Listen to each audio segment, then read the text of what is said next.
इस वीडियो में आज हम insert data in cells and ranges के हवाले से जो हमने वीडियो देखी थी उसी वीडियो के हवाले से हम कुछ मज़ीद चीज़ें इसके अंदर सीखेंगे।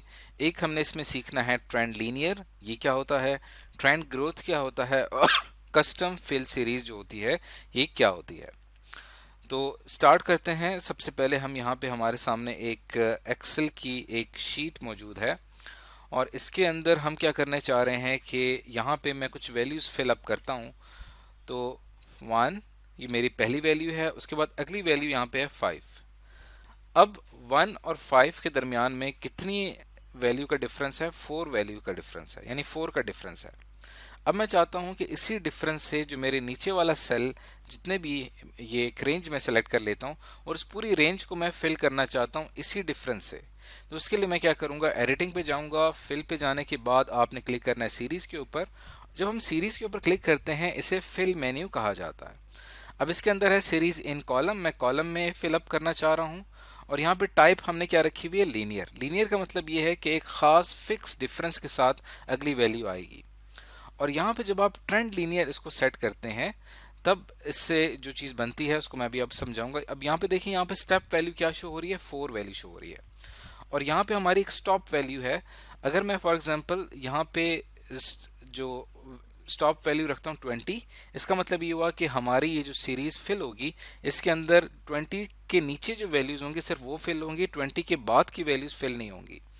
अब अगर आप इसको ओके पे क्लिक करते हैं तो देखें ये पूरी रेंज को इसने फिल अप नहीं किया बल्कि सिंपल 17 तक इसने इसको फिल अप किया। 1 के बाद 5, 5 के बाद 9, 13, 17। लेकिन मैं चाहता हूं कि मेरी अगर पूरी रेंज जिसको मैंने सेलेक्ट किया है वो आइडियली फिट यहाँ पे हो, तो उसके लिए मैं यहाँ पे लिखूंगा 1, 5। ये मैंने दो वैल्यू सेलेक्ट कर ली। अब इसके नीचे मैंने ये एक रेंज सेलेक्ट कर ली। अब यहाँ पे मैं एडिटिंग के ऑप्शन में जाऊंगा, फिल मेन्यू में सीरीज में जाके यहाँ पे मैंने सीरीज इन कॉलम को सिलेक्ट किया, टाइप लीनियर सेलेक्ट की। अब जैसे ही हम ट्रेंड को सिलेक्ट करते हैं तो इसमें हमारी स्टॉप वैल्यू जो होती है वो खत्म हो जाती है। ट्रेंड दो टाइप का होता है, लीनियर और ग्रोथ, दोनों को हम स्टडी करेंगे और बाकी ट्रेंड का डेट और ऑटो फिल के साथ कोई ताल्लुक नहीं है, इसीलिए इन ऑप्शंस को आप सेलेक्ट नहीं कर सकते। अब जैसे मैंने ट्रेंड को सेलेक्ट किया तो क्या होगा कि एक्सेल इस डिफरेंस से 1 और 5 के दरमियान जो 4 का डिफरेंस है, इस डिफरेंस से जितनी भी वैल्यूज हमारे पास आ सकती हैं, जो पॉसिबल वैल्यूज हैं, जो आइडियल वैल्यूज हैं, वो हमें यहाँ पे शो करेगा। जैसे मैं ओके पे क्लिक करता हूँ, देखें स्टॉप वैल्यू को उसने कंसिडर नहीं किया बल्कि जितनी भी हमारे पास वैल्यूज आ सकती थी, ये हमारे पास टोटल 13 वैल्यूज हमारे पास आ गए। इसे ट्रेंड लीनियर कहा जाता है। ट्रेंड लीनियर दरअसल इस्तेमाल होता है जब कभी भी हम एक ग्राफ बनाते हैं या कोई चार्ट बनाते हैं जहाँ पे वैल्यू एक खास डिफरेंस से इंक्रीज हो रही हो। अब जैसे अगर मैं इस पूरी रेंज को सेलेक्ट कर लूँ और इसको अगर मैं ग्राफ से शो करूँ तो उसके लिए हम इंसर्ट पे क्लिक करेंगे और यहाँ पे हमारे पास एक सिंपल सा एक ग्राफ है, इसको बार चार्ट कहते हैं। इसके ऊपर मैं क्लिक करूँगा और सिंपल सा एक ग्राफ बनाता हूँ। देखें ये एक चार्ट है जिसके अंदर हमारी ग्रोथ शो कर रहा है एक खास डिफरेंस से, और ये बिल्कुल एक फिक्स डिफरेंस के साथ हमें पता चल रहा है कि हमारी जो क्वांटिटी है वो एक फिक्स डिफरेंस के साथ इंक्रीज हो रही है। इसे लीनियर ग्रोथ भी कहते हैं या सिंपल ट्रेंड लीनियर भी कहते हैं।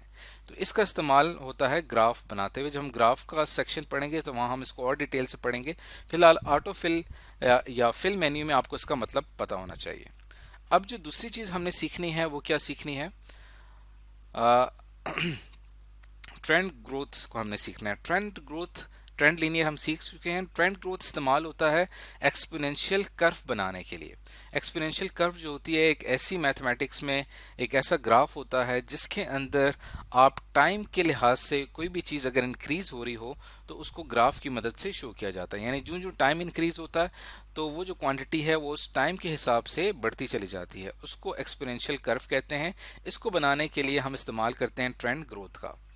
अब ये किस तरह से किया जाता है, सबसे पहले यहाँ पे हमें सिंपल ग्रोथ का मतलब अगर जाने तो यहाँ पे लिखा होगा 2 और 4 और इसके दरमियान जो हमारे पास यहाँ पे डिफरेंस आ रहा है 2 और 4 के दरमियान वो 2 का डिफरेंस है।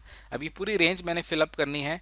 एडिटिंग पे जाऊंगा, फिल मेन्यू में जाने के बाद सीरीज पे आपने यहाँ पे देखें स्टेप वैल्यू यहाँ पे क्या है, दोनों का डिफरेंस 2 शो हो रहा है।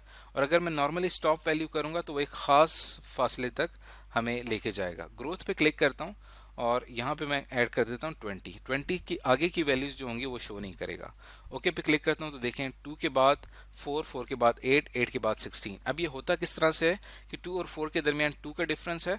अब 2 जो होगा वो 2 से मल्टीप्लाई होगा, जवाब क्या आएगा हमारे पास 4।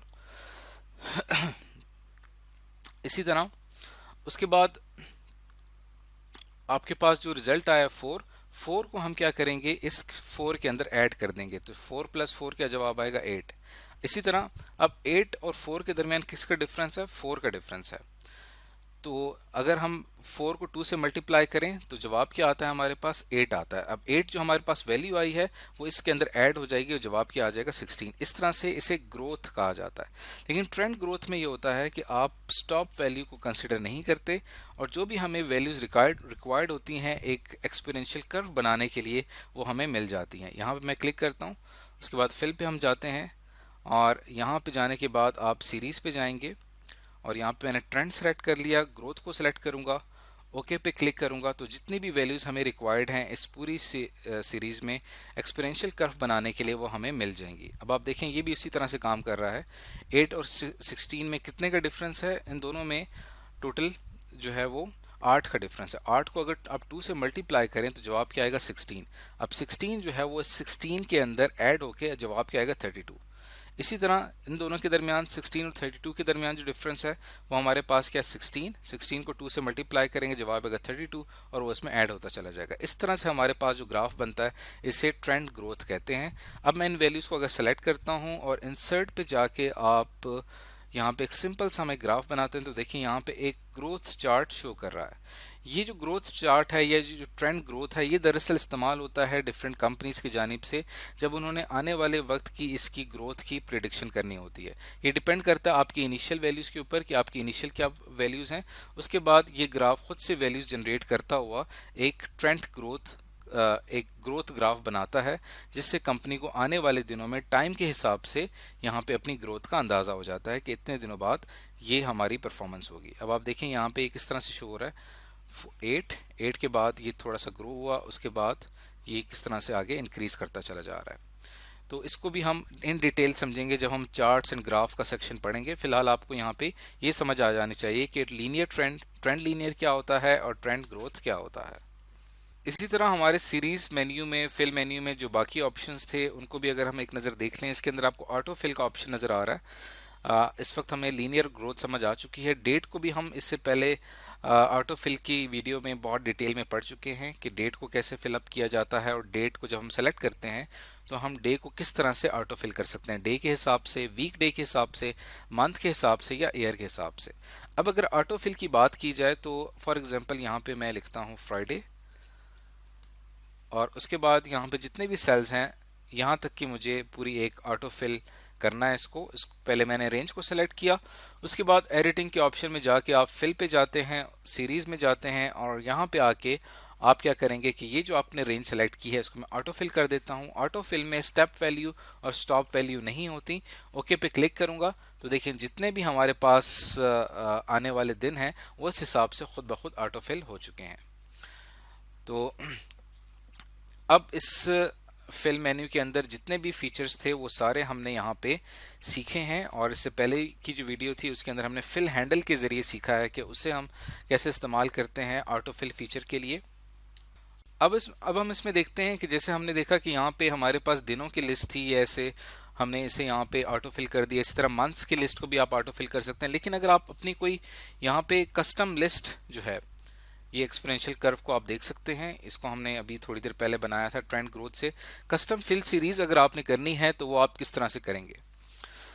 कस्टम फिल का क्या मतलब होता है कि फॉर एग्जांपल आपने यहाँ पे ये आपके पास कुछ दिन लिखे हुए हैं, आपने कोई अपनी कोई सीरीज बनानी है जो ऑटो फिल हो जाए। फॉर एग्जांपल आप एक एक्सेल वर्कबुक पे काम कर रहे हैं जिसमें आपको कंपनी के एम्प्लॉयज़ के नेम की बार बार ज़रूरत पड़ती है, बार बार आपको उसको टाइप करना पड़ता है या कॉपी पेस्ट करना पड़ता है। तो हम क्या करते हैं कि यहाँ पे हम एक लिस्ट बना लेते हैं एम्प्लॉय और यहाँ पे हम लिख देते हैं CNIC नंबर। आपको एम्प्लॉय के नाम चाहिए और उनके CNIC नंबर चाहिए। तो बजाय इसके कि आप यहाँ पे बैठ के सारा टाइप करेंगे, हम एक कस्टम लिस्ट बनाते हैं। कस्टम लिस्ट बनाने का तरीका ये है कि आपने करना क्या है कि आपने एक्सेल ऑप्शंस में जाके एडवांस में जाना है, एडिट करना है कस्टम लिस्ट को, और कस्टम लिस्ट डायलॉग बॉक्स में एंट्रीज को लिस्ट करना है। अब ये करने के लिए हम क्या करते हैं, फाइल पे जाते हैं, ऑप्शंस, एक्सेल ऑप्शंस में जाने के लिए मोर पे जाके आपने ऑप्शंस पे क्लिक करना है। तो आपके सामने एक्सेल ऑप्शंस का जो सेक्शन है ये ओपन हो जाएगा, और जैसे ही आपके सामने ओपन होगा तो क्या होगा कि आपने इसके अंदर जाना है एडवांस सेक्शन में। एडवांस सेक्शन में जाने के बाद आपने इसमें तलाश करना है जनरल, और ये हमारे पास जनरल सेटिंग्स आ जाती हैं। यहाँ पे आने के बाद आप यहाँ पे आएंगे एडिट कस्टम्स लिस्ट के ऊपर, इसके ऊपर क्लिक करेंगे। अब आप यहाँ पे कोई भी लिस्ट जनरेट करना चाहें वो आप कर सकते हैं। फॉर एग्जांपल यहाँ पे हम कस्टमर्स की एक लिस्ट बना लेते हैं, और उसके बाद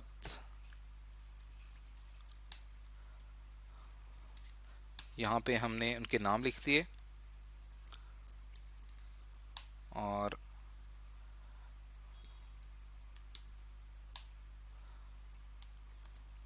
अब ये देखें कुछ कस्टमर्स, सॉरी, यहाँ पे हमने कुछ एम्प्लॉयज़ के नाम यहाँ पे लिखे हैं। ये एम्प्लॉयज़ के नाम हमें बार बार ज़रूरत पड़ती है एक्सेल में इनकी, इसको मैं क्या करूँगा यहाँ पे ऐड कर दूंगा। अब ये लिस्ट हमारे पास ऐड हो चुकी हैं, और इससे पहले जितनी भी लिस्ट थी जो कि हमारी इस एक्सेल वर्कबुक में ऐड हैं वो यहाँ पे आप देख सकते हैं, जिसमें दिनों के नाम है, महीनों के नाम है, और मौसम जो होते हैं उनके नाम मौजूद हैं। इसी तरह आप लिस्ट इंपोर्ट करना चाहें इंपोर्ट भी कर सकते हैं। यानी यहाँ पे कुछ लिस्ट मौजूद है, एम्प्लॉयज़ के नाम अगर यहाँ लिखे होते तो मैं यहाँ से डायरेक्ट इंपोर्ट कर देता, तब भी आप ये काम कर सकते थे। अब जैसे कि ये हमारे पास एक प्रोडक्ट लिस्ट है, लैपटॉप्स के कुछ कंपनीज के नेम लिखे हुए हैं जो कि हमें प्रोवाइड करते हैं। अब ये लिस्ट अगर मुझे बार बार रिक्वायर्ड होगी तो मैं इसको क्या करूँगा, उसी तरह से फाइल पे जाएंगे, मोर पे जाके ऑप्शंस में जाके आपने वही काम करना है। एडवांस में जाके आपने यहाँ पे जनरल सेटिंग्स में आके एडिट कस्टम लिस्ट पे आना है, और यहाँ से हम इसको इंपोर्ट करना चाहते हैं तो इंपोर्ट पे मैं क्लिक करूँगा, और यहाँ से आप ये रेंज सेलेक्ट कर लेंगे, और जैसे आपने रेंज सेलेक्ट की ओके पे क्लिक करूँगा तो आपके पास ये रेंज भी आपकी कस्टम लिस्ट में आ जाएगी। अब जैसे कि हमने इससे पहले एम्प्लॉयज़ नेम रखे थे, अब यहाँ पे अगर मैं लिखता हूँ अली, और यहाँ से आप इसको अगर इस तरह से ड्रैग करते हैं तो देखें जितने भी कस्टमर्स के नेम हैं वो आपके सामने खुद ब खुद ऑटो फिल हो रहे हैं, आपको टाइप करने की ज़रूरत नहीं पड़ रही। और इसी तरह मैं यहाँ पे टाइप करता हूँ एसर, तो ये इस कंपनी का नाम है। अब जितनी भी हमारे पास प्रोडक्ट लिस्ट है डिफरेंट कंपनी के हवाले से, उसको अगर मैं यहाँ से ड्रैग करता हूँ तो देखिए ये लिस्ट खुद ब खुद मेरे सामने फिलअप हो रही है। तो हम कोई भी किसी भी लिस्ट को इंपोर्ट भी कर सकते हैं। तो आज की इस वीडियो में हमने सीखा कि फिल मेन्यू के अंदर जितने भी ऑप्शंस थे उनको हमने बहुत ही डिटेल में डिस्कस किया है, और उसके बाद हमने ये सीखा है कि हम कस्टम लिस्ट जो है उसको हम कैसे एक अपनी कस्टम फिल बना के उसको ऑटो फिल फीचर के ज़रिए फिल कर सकते हैं।